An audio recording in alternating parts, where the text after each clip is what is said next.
হেমন্ত আসে। কুয়াশার গভীরতা মাপতে যাওয়া একটা আস্ত অসুখ।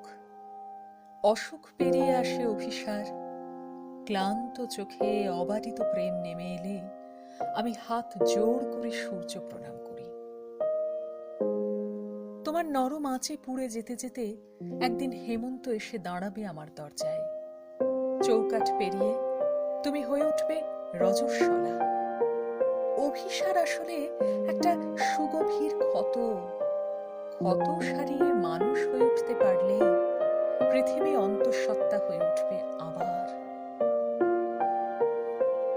ক্ষোভ প্রশমিত হলে সম্পর্কে জোয়ার আসে।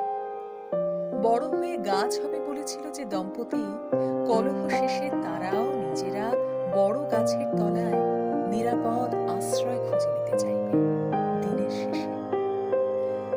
যাপন একটা অস্পষ্ট শব্দ। ঘুম ভাঙলেই সামনে আসে সম্পূর্ণ নতুন অবয়ব। আমরা প্রবাহে মিশে যেতে থাকি ক্রমশ। যন্ত্রণার সনেট গুচ্ছে ধাঁচা খুঁজে পাওয়া জীবনে আলো খুঁজে পাওয়ার চেয়েও কঠিন। মহামারীর প্রকোপ পেরিয়ে পদ্মপাতায় জলের মতো ভেসে ওঠে যে জীবনের প্রতিচ্ছবি, সেই জীবন আলো হয়ে থেকে যায় মানবতার প্রতীক হয়ে। সুচারুরূপে অক্ষর বিন্যাস সামলে রাখতে পারলে কথাটা গল্প হয়ে ওঠে অবলীলায়। বিশ্বাস ভঙ্গ একটা মায়াবী অভ্যাস মাত্র। বিরহ বোধ নরম জ্যোৎস্নার মতো করে বৈভব আগলে রাখে। প্রেম ফুরলে নত হতে হয় পোশাকি অভিমানের কাছে। দাম্পত্য আসলে একটা সেতু। ধোঁয়াশা গভীর হলে রাত নামে শহর জুড়ে। তোমার শরীরের উত্তাপ অসহনীয় হয়ে ওঠার আগে আমি নিজেকে বিপন্মুক্ত করি। অসহায় অনুভবের সঙ্গে সারা রাত কথা বলি।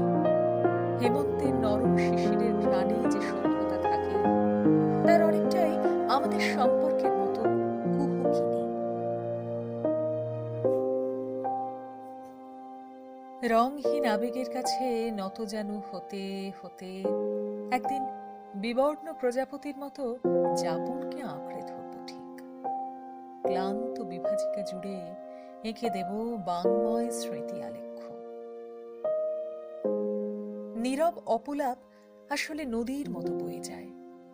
স্মৃতির আগল ভেঙে সমরেখু দূরত্বের ফাঁকে যে সম্পর্ক গড়ে ওঠে তা জমা থাকে সময়ের গহন পথে। সমুদ্র স্নান সেরে ফেরার আগেই সভ্যতা রজস্বলা হয়ে ওঠে। পৃথিবী জেগে ওঠার আগেই আমি সমুদ্রের কিনারায় দাঁড়িয়ে ঝকঝকে সূর্যের জন্য অপেক্ষা করি। শহর পেরিয়ে নিভৃতে নবীন আলো মাখতে মাখতে আমি এগিয়ে যাই সমুদ্র গর্ভের দিকে, সভ্যতার দিকে। জীবনের প্রান্ত রেখায় দাঁড়িয়ে স্মৃতি দিয়ে বিচার করি কি ঠিক কি ভুল।